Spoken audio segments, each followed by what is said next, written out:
1,00,000 మంది శివభక్తులతో కలిసి మహారుద్రాక్ష పూజలో పాల్గొనండి. వెంటనే కాల్ చేసి మీ పేరును నమోదు చేసుకోండి. రమగారు, కొంతమంది ఉంటారు మన గురించి చాలా చెడుగా ప్రచారం చేస్తుంటారు. దాంతో మనకేం సంబంధం ఉండదు. ఏంటి వీళ్ళు నా గురించి ఇట్లా మాట్లాడేస్తున్నారు, ఎందుకు మాట్లాడుతున్నారు, అడిగేయాలా అనిపిస్తుంది. కొన్నిసార్లు పోనీ వాళ్ళకే ఉంటుంది, మనం ఎందుకు అడగటం అని కూడా అనిపిస్తూ ఉంటుంది. ఎలా తీసుకోవాలంటారు? ఇప్పుడు నువ్వు మంచి చెడ్డ పేరు నీ గురించి కనుక ఎవరైనా చెడుగా చెప్పుకుంటూ ఉంటే వాళ్ళు నీతో గంగా స్నానం చేయించినట్టే. మనం ఒక తప్పు చేసాం, మన దగ్గర ఏదో ఒక పొరపాటు ఉంది, మన వల్ల ఒక పొరపాటు జరిగింది, ఒక 5-6 చెప్పుకున్నారనుకో, వాళ్ళు నీకు గంగా స్నానంతో సమానం. అది మంచిదే, మరక మంచిదేలాగా. ఎందుకంటే నీ తప్పుని నువ్వు ప్రక్షాళన చేసుకోవాలంటే నువ్వు గంగా స్నానం చేయాలి, తీర్థాటన చేయాలి. ఎంతో భగవన్నామ సంకీర్తన చేస్తే కానీ నీ పాపం ప్రక్షాళన అవ్వదు. అవును. కానీ నీ తప్పుని 10 మంది చెప్పుకుంటే వాళ్ళు ప్రక్షాళన చేసేస్తారు, దాన్ని వాళ్ళు పనిచేసుకుంటారు. బాగుంది కదా. పూర్వం కేరళలో ఒక నంబూద్రి ఆయన బ్రాహ్మణుడు ఒక ఆయన ఒక దారిలో వెళ్తున్నాడట. వాళ్ళకి ఎదురుగుండా ఒక హరిజన భార్యాభర్త వచ్చారు. పేర్లు వేరే రాస్తారు, నేను ఈ పేరు చెప్తున్నా. అయితే ఎదురొచ్చారు. బ్రాహ్మలు వస్తున్నారు, తప్పుకోవే అన్నట్ట పెళ్ళాన్ని అతను. తప్పుకోంటే ఏంటి తప్పుకునేది, ఈయన కూతురుతో ఉంటాడు, ఈయన బ్రాహ్మణ్యం యాక్తూ అని ఉమ్మేసిందట.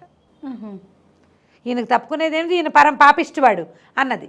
అనేసరికల్లా ఆ హరిజనుడు చాలా జ్ఞానట. ఆయన అన్నట్ట, ఏమే బ్రాహ్మణ ఆయన చేసిన పాపాన్ని పంచుకున్న నూరో దానివి నువ్వు, ఆయన పాప ప్రక్షాళన అయిపోయింది, నువ్వు నూరో అనే మనిషి చెప్పేశావు, పాప ప్రక్షాళన అయిపోయిందంటే ఆవిడ తెల్లబోయిందట. ఎలాగైందంటే, ఒకప్పుడు ఈ బ్రాహ్మణ ఈయన పరమ పిసినారట. ఆ నంబూద్రి వంట చేయించాడు బ్రాహ్మణ్యానికి. వంట చేయిస్తే ఆ ఆకుకూరల నుంచి ఒక జలగ పడిందట ఆ వంటలో. చీచి అపవిత్రం అయిపోయింది, పారేద్దామన్నారు ఇంట్లో వాళ్ళు. ఈయనేమన్నాడంటే,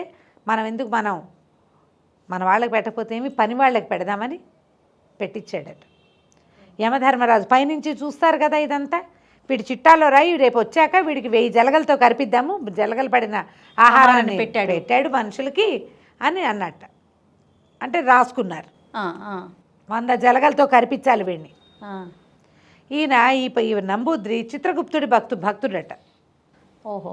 అంటే ఆయనే కదా మన చిట్టా రాసేది. రాత్రిపూట పడుకునేటప్పుడు ఓం చిత్రగుప్తాయ నమః అని ఓ దండం పెట్టు పడుకుంటాడు. ఇవాళ రోజంతా నేను చేసిన పాపాన్ని సరిగా జాగ్రత్తగా రాయి, నన్ను రక్షించమని. ఆ చిత్రగుప్తుడు కల్లోకి వచ్చి, ఒరే నాయన, నువ్వు చేసింది పెద్ద అపరాధం, నీ చిట్టాలో ఇది రాయబడింది అంటే ఇలా వలవల ఏడ్చాడు ఈయన నంబూద్రి. పిసినారితనంతో చేశాను, నేనేం చేయను అంటే, ఓ పని చెయ్యి, నీ భార్యను దూరంగా పెట్టు, యవ్వనవతిగా ఉన్న నీ కూతుర్ని నీ దగ్గర ఉంచుకో, నీతో ఉంచుకో అంతే. నువ్వు కూతురుతోటి ఏదో చెడు పని చేస్తున్నావన్న ప్రచారం వస్తుంది బయట. పెళ్ళాన్ని దూరం పెట్టి పిల్లని దగ్గర పెట్టుకున్నాడు అని. రాని, నీ దగ్గర ఏం తప్పులేదు, అందరూ కలిసి ఆ పాపాన్ని పంచుకుంటారు, నీ తప్పులు పోతాయి, నీ పాపాలు ప్రక్షాళన అయిపోతాయని చెప్పాడు. ఈయన సరేనని చిత్రగుప్తుడి మాటకి భార్యనేమో అత్తారింట్లో పంపించేసి ఆ 16-18 సంవత్సరాల వయసు వచ్చిన పిల్లని తనతో పాటే అట్టు పెట్టుకున్నాడు. పిల్లతో ఆయన దుర్వృత్తి ఏం చేయలే. కాకపోతే కొన్నాళ్ళు పోయాక ఎలాంటి మాటలు పుడతాయి, పిల్లని వదిలేసి పిల్లని దగ్గర పెట్టుకున్నాడు అనేసరికల్లా పిచ్చి మాటలు ఊరికెత్తు ఊపుసిపోక వాగేవాళ్ళు. అవి అట్లా ప్రచారం అయిపోయి చివరికి ఈ హరిజన స్త్రీ కూడా ఈ బ్రాహ్మణ ఆయన కూతురుతోటి ఉంటున్నాడు అన్న మాట పుట్టించేసింది అనేసింది. 100 మంది అనుకున్నాక నీ పాపం పోతుందిరా అని చెప్పేట చిత్రగుప్తుడు. ఈయన జలగలు పడిన ఆహారాన్ని పెట్టిన పాపం కూడా ప్రక్షాళింది. ఈయన పాపిష్టివాడు, దుర్మార్గుడు అని అందరూ చెప్పుకున్నారంటే మన పాపమే ఉండదు. అందుకని తిలా పాపం తలా పిడికడు పంచుకోకూడదు. వాళ్ళది తప్పు అని తెలిస్తే ఆ తప్పుని మనం ఇంకొకళ్ళకి చెప్పకూడదు. చెప్తే ఏముంది, వాడి తప్పు, వాడు ఘోరంత తప్పు చేస్తే నువ్వు కొండంత నువ్వు తప్పు చేసావురా నాయనా అని అతనికైనా చెప్పొచ్చా? అలా ఎందుకు చెప్తారు జయ? వాళ్ళు కనపడితే నవ్వుతూ మాట, ఏమండి బాగున్నారా అంటాం. ఏంటండి అలాంటి పని చేస్తే అడుగుతామా మనం?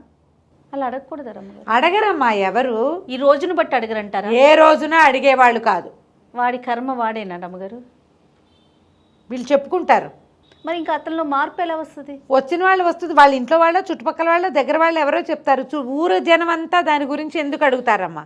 కనపడ్డప్పుడల్లా ప్రతివాడు 100 మంది అడుగుతారు. నేను అనేది కుటుంబ సభ్యులైనా చెప్పొచ్చు అంటారా? ఎవరో చెప్తారు, చెప్పేవాళ్ళు, అందులో ఉన్న నిజానిజాలు తెలిసిన వాళ్ళు అడుగుతారు. ఇప్పుడు ఆయన కూతురుని దగ్గర అట్టి పెట్టుకున్నాడు, దుర్వృత్తి ఏమీ లేదు, దుర్వ్యవసాయం ఏమీ లేదు అక్కడ. ఆ ఇంట్లో వాళ్ళు ఎందుకు అడుగుతారు? బయట పుట్టింది కదా మాట. అపప్రథ బయట పుడుతుంది, అది ఇంట్లో పుట్టదు. ఇంట్లో పుట్టదు. ఎట్లా చూడు, ఇప్పుడు 10 మంది కూర్చున్నాం అనుకో జయ, నేను నీ చెవిలో ఒకటి చెప్తా, సీతాదేవి రాముడి కంటే పెద్దది. ఓకే, ఈ 10 తిరిగేసరికి సీతాదేవి దశరథుడి కంటే పెద్దది అంటారు చివరికి. కరెక్ట్ అండి. అసలు దశరథుడి ఆ పదం ఉందా అందులో? సీతారాముడి కంటే పెద్దది. అవును. సీతాదేవి రాముడు కొట్టేదిట, అలాంటివి కూడా చెప్పుకుంటారు. రామరామ అలాంటివి కూడా చెప్తారు. ఇంత అక్కర్లేని మాటలు పుట్టిస్తాయి నోళ్ళు, అంతే. అట్లాగే జరుగుతుంది. ఈ వచ్చిన మాటల వల్ల ఏమవుతుంది, ఎవడైతే పాపం చేశాడో నిజంగా తప్పు చేసిన వాడి పాపాలన్నీ పోతాయి. వాడు చేసిన తప్పైతే తప్పు పోతుంది, మరొక మంచిదే. చెడు ప్రచారం జరిగితే దీన్ని ఎట్లా తట్టుకోవాలంటే, లోకుల నోళ్ళు ఎంత పదునో చెవులు అంత తుప్పట్టు ఉంటాయమ్మా, మర్చిపోతారు. ఇవాళ వింటారా, పోయింది, రేపు ఎల్లుండి తర్వాత ఎన్నిసార్లు వింటారు, కొత్తది రాదు, ఇంకోటి వస్తుంది రేపు ఇంకోళ్ళ గురించి. ఇలా చెవులు నింపేవాళ్ళు, బయట మాటలు చెప్పుకునేవాళ్ళు, గాసిపింగ్, అవేంటంటే గాసిప్స్. ఇప్పుడంటే మనకి సోషల్ మీడియా వచ్చి పాత రికార్డులు ఉండిపోతున్నాయి, రికార్డులు తీసి చూపిస్తున్నాం. అవును, మన దాకా విత్ ప్రూఫ్ ఎవిడెన్స్ ఉంది, డాక్యుమెంటరీలో ఎవిడెన్స్, ఇలాంటివి చెప్పుకుంటాం. ఇదివరకు ఎవిడెన్స్లు ఏముండేవి, నోటి మాటలు నేను అనలేదంటే అయిపోతుంది, అంతే. అనలేదంటే కుదరట్లా. ఇప్పుడు కుదరట్ల, రికార్డింగ్లు ఎక్కువైపోయి మనకి కుదరట్లేదు. కానీ ఇది వరటి కాలం అలాంటిది కాదు కదా. కొన్నాళ్ళకి జనాలు మర్చిపోతారు, మళ్ళీ కొత్తవి పుడతాయి. అల్లప్పుడెప్పుడే చెప్పారు కదా, అదేం కాదంటే ఓ కాదా అంటారు, అయిపోతుంది. ఇప్పుడు మనకు ఆ అవకాశం లేదు. 8 ఏళ్ల క్రితం నువ్వు ఆ మాట అన్నావు, ఇవాళ ఈ మాట అంటున్నావు, ఈ మాట ఏమిటి, ఈ మాట ఏమిటి, రెండింటినీ టాలీ చేయటం, నీ సంగతి ఏమిటంటాం, అవన్నీ ఇప్పుడు వచ్చినాయి. పాపం ఇదివరకటి రోజులు పిచ్చిపోవాలి ఇలాంటివి. అవును అవును, ఒట్టి మాటలతోటే పోతాయి. ఎవరైనా మీ మీద చెడు ప్రచారం చేసిన, చెడ్డ మాటలు ఆడిన, కాలం మనదయ్యే వరకు కామ్గా ఉంటే సరిపోతుంది.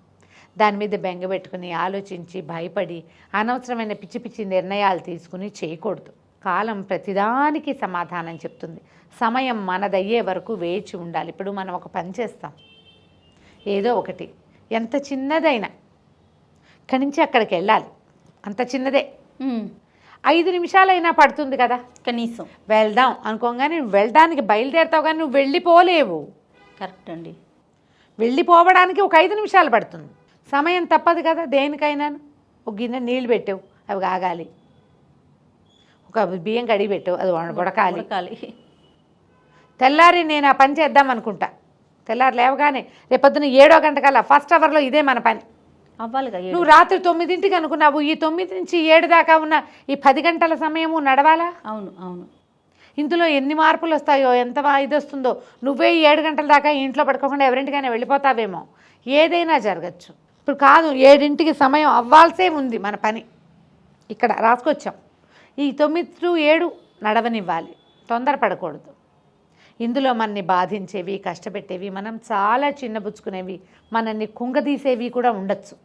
మన దగ్గర ఒక నిజం కనుక ఉంటే, మన దగ్గర నిజాయితీ ఉంటే, మనం చేసే పని సరైందైతే, మన దగ్గర ఏ తప్పు లేకపోతే తప్పకుండా ఈ 10 గంటల సమయము మనకి ఏదో ఒకసారి మనకు కావాల్సిన వైపుకి తిరుగుతుంది. వెయిట్ చేయాలి. చెడు ప్రచారాలు జరుగుతూనే ఉంటాయి. ఒకవేళ జరిగినా అది మన మంచికే అనుకోండి. చెప్పారు కదా, తిలా పాపం తలా పిడికిడు అన్నట్టు. అంతే, పోతుంది, అదే పోతుంది అనుకోవాలి. బెంగ పెట్టుకుని దిగులు పడితే ఏం చేస్తాం, మనం బతకలేం కదా. అవునండి అవును, బతకలేకపోతాం. కాబట్టి గాసిపింగ్ మీద అసలు భయపడద్దు, బెంగపెడద్దు.